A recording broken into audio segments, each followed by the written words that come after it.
Magandang araw mga kakusina!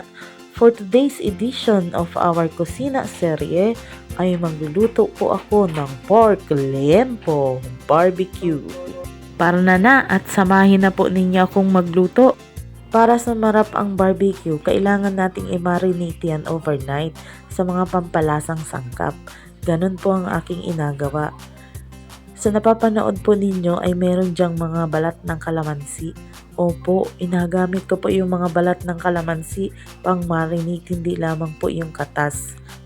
Nariyan po kasi sa balat ng kalamansi makukuha yung zest na nagabigay ng medyo tangent flavor.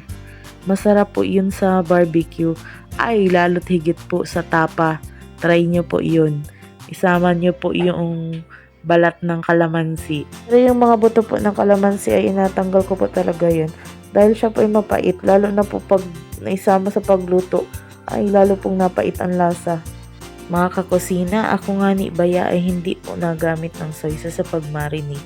Paano ay na-absorb ng karne yung kulay ng toyo. Kaya pagluto na siya ay maitim ang kulay. Kala mo ay sunog, pero sa totoo ay hindi naman. Naitim lang yung barbecue dahil nga dun sa kulay ng toyo.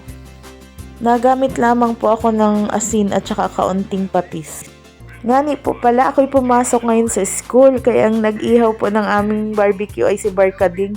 At eto na po, barbecue medyo sunog. Thank you for watching. Bye-bye!